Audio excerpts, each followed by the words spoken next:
সকাল বন্ধুরা, নতুন একটা দিনে নতুন সকালে আপনাদের সকলকে স্বাগত জানাই আমার বঙ্গকুমা চ্যানেলে। আজ হলো ফ্রাইডে, বেশ ছুটি ছুটি একটা ব্যাপার, তাই না? শুক্রবার আসা মানেই তো শনিবার রবিবার আসছে খুব তাড়াতাড়ি। তো চলো সকালটায় স্নান সেরেছি, জানি না কেন মানে আমার বেশি ঠান্ডা লাগছে না সত্যি সত্যি ঠান্ডাটা আবার ফিরছে। এই যে সবচেয়ে মোটা সোয়েটার যেটা আমার কাছে অ্যাভেলেবেল সেটাই বের করে পরে নিয়েছি। ওই পাতলা সোয়েটারে আর হচ্ছে না আজকে। আর চাদর মুড়ি দিয়ে থাকলেও হয়, কিন্তু চাদর মুড়ি দিয়ে কাজ করা যায় না ঠিকঠাক। তো চলো রান্নাঘর দিয়ে আজকে দিনটাকে শুরু করছি। আর গাছে যে দুটো ডালিয়া ছিল সকালবেলায় গেছিলাম ছাদে, মানে সে বিশাল আকার ধারণ করেছে, তার পাশ থেকে আবার ছোট ছোট ফুটেছে, কিন্তু সেই দুটোর আকৃতি আরও বেড়েছে। বেলার দিকে যদি যাই তোমাদের সঙ্গে শেয়ার করবো। আর দেখলে সকালবেলায় ঘুম থেকে উঠেই আমাদের গাছ কি দুনিয়া, মানে পুরো ঘরটাই তো কার্পেটে মুড়ে রাখি ঠান্ডার ভয় আর কি। তো এইগুলো আমাদের শীতকালে বাড়তি কাজ। এই এখন কার্পেটগুলোকে সব এই কী বলে ভ্যাকিং দিয়ে পরিষ্কার করে করে করে করে তোলা। তো চলো এই শীতকাল কটা দিন, তারপরে তো আবার মার্বেলই আমাদের জিন্দাবাদ। ঠান্ডা ঠান্ডা বেশ মার্বেল ভালো লাগে, যখন যেরকম তখন সেরকম করতে হবে। তো আর আজকে রান্নায় বিশেষ কিছু নেই, ভাত ডাল হবে।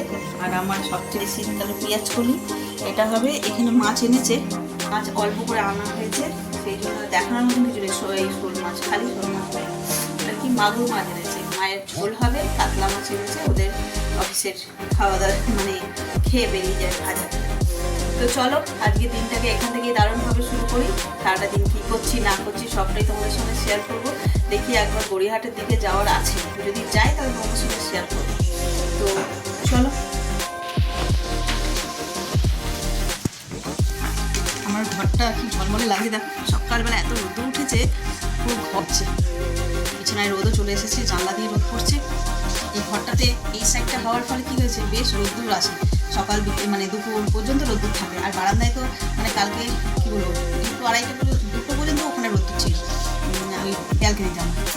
ঘরের যে কোনো ঘরে একটু রোদ আলো বাতাস ঢুকলে সেই ঘরের নেগেটিভিটিগুলো সব দূর হয়ে যায়, আমার বেশ ভালো লাগে। আর অবশ্য আলো জ্বালিয়ে রেখেছি, আলো না জ্বালে ঘরটা পোষা করছিলাম, তাই আলো না জ্বালালেও কিন্তু দেখো ঝলমলে।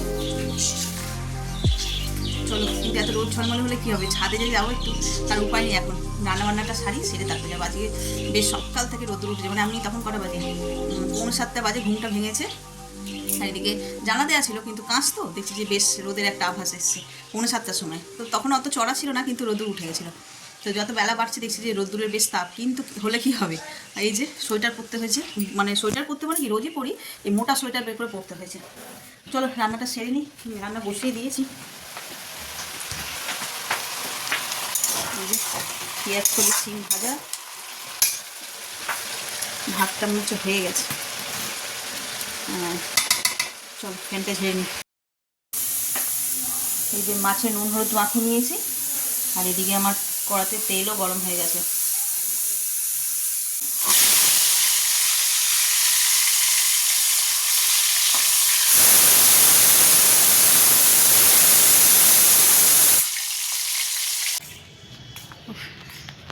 ঝলমলে রোদ্দুর, পুরো ঝাঁ চকচকে ঝলমলে রোদ্দুর আজকে। এই যে জামা কাপড়গুলো বেশ গরম হয়ে গেছে, যাই এগুলোকে নিয়ে গিয়ে আর পাট করে নেব। সকাল সকাল ওই জন্যই এসে আগে দিয়ে দিয়েছি, যাতে হয়ে যায় শুকনো, মানে রোদ্দুরটা খায়। কালকে এত শিশিরে কি কথা বলবো, ফুল দেখে মানে কি বলবো, স্পিচলেস হয়ে গেছি। দেখো এইটা কীরকম হাড়ে গড়ে একটু স্পেস থাকলে, এইটা তো জায়গার অভাবে এই ডান্ডি দুটোর জন্য আটকে গেছে, আর তার ঘাড়ের উপর দিয়ে আবার এই একটা হয়েছে। আর এইখানে এই যে এর পাশে এইটা আবার হচ্ছে, কিন্তু যখন দুটোই বড় হবে আবার ওই পাশে একটা, এই যে দেখতে পাচ্ছ, একসঙ্গে এরকম হলে না ভয় লাগে যে ডাল ভেঙে না পড়ে যায়। কি অপূর্ব লাগছে, কিন্তু জায়গা পাচ্ছে না, সেই জন্যই খারাপ লাগছে। স্পেস থাকলে মনে হচ্ছে এইটা আরও বড় হতো। তার কারণ বলছি, এই যে দেখো ভিতরটা পাপড়িগুলো কত ছোট ছোট, আরও ফুটতো। এই একটা হচ্ছে, এরও রং অন্য, আমার এত ভালো লাগছে না। ফুল গাছ তো প্রত্যেক বছরই পুঁতি, কিন্তু কি হয় এই রানি কালারটাই ম্যাক্সিমাম থাকে, ভ্যারাইটিস কোনো কালার আসে না। তাই এবছর দেখি 4টে গাছ তার 4 রকমের কালারের ফুল হচ্ছে, ওটা ভেবেই আরও বেশি আনন্দ হচ্ছে,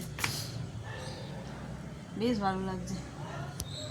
রোদ্দুর পোহালে হবে না, আমার গাছগুলোকে একটু জলও খাওয়াতে হবে। জল দিয়ে নিই আগে, জামা কাপড়গুলোকে তুলে নিয়ে তারপরে রোদ্দুর করবো, জল দেবো।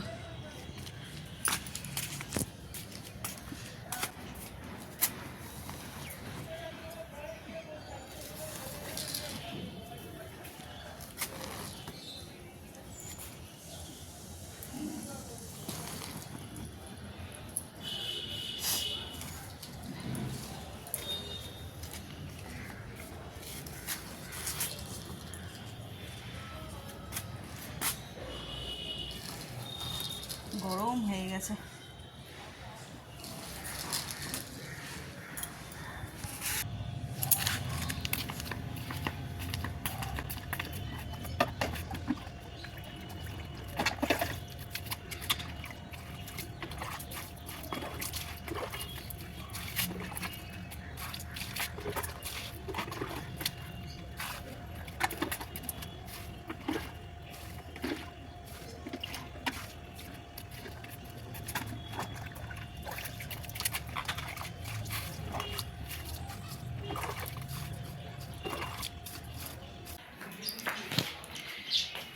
জামা কাপড়গুলো তুলে আনলাম, বেশ গরম হয়েছে, এগুলোকে ভাঁজ করব।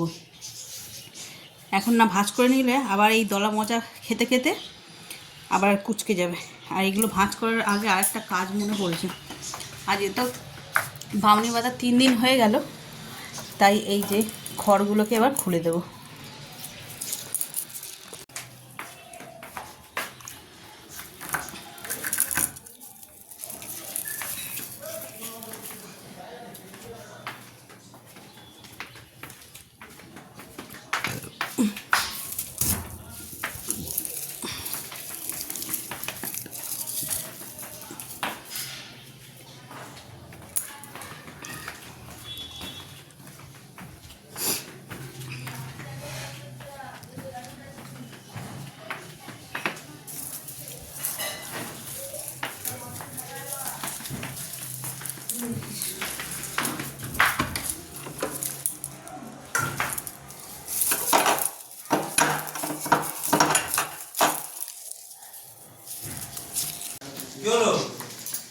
আসছি,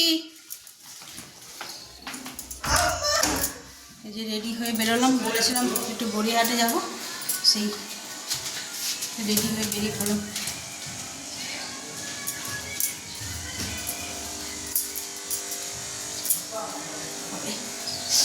অনেকটা দেরি হয়ে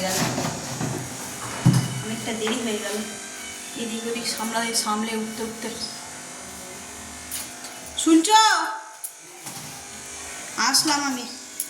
এই নিচটায় তালা দিয়ে দাও, নিচটা তালা। হ্যাঁ আমি খেয়ে দেই আসবো।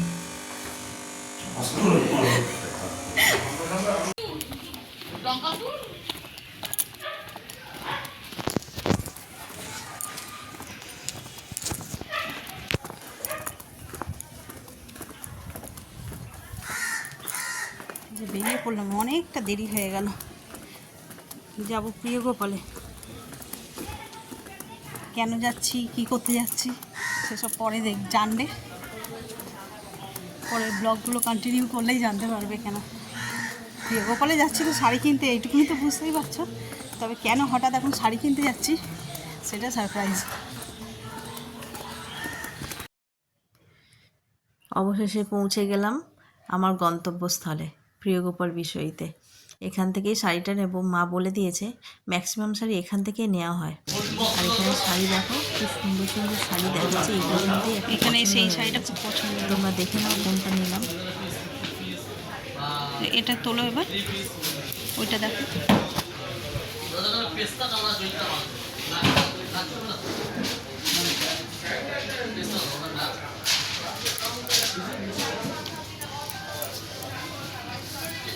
ঠিক আছে, এটাই রাখো।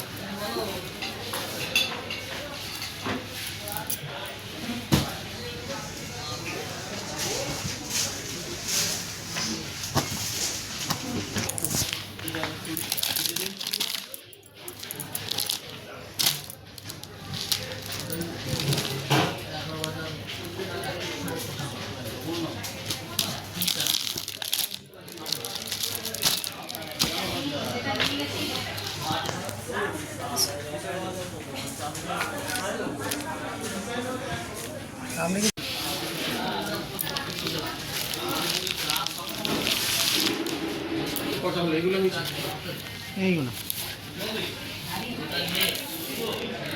এই আঁচল, এটা বলে এটা।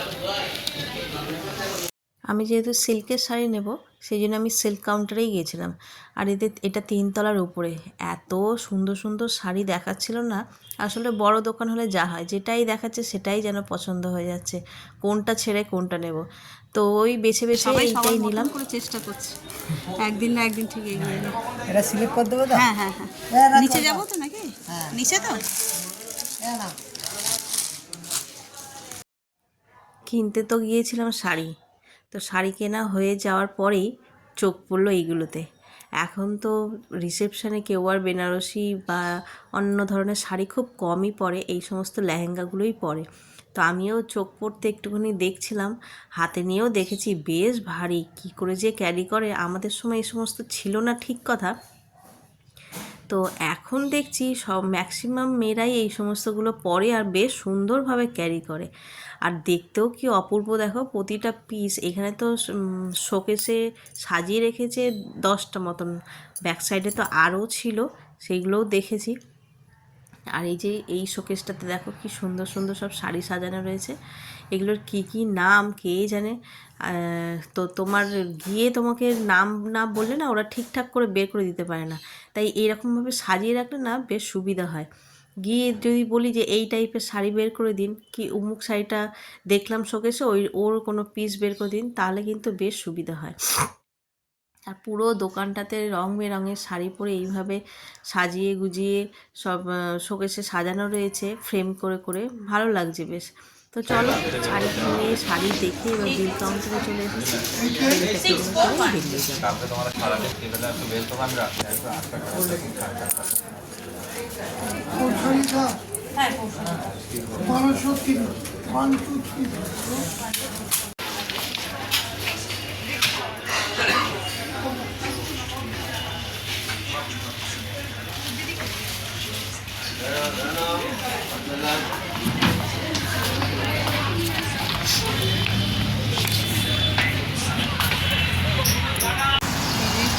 হয়ে গেছে, এবার বেরিয়ে যাচ্ছে। চলো, আর তো তেমন কিছু নেওয়ার নেই, শুধু এটাই নেওয়ার ছিল। চলো বাড়িতে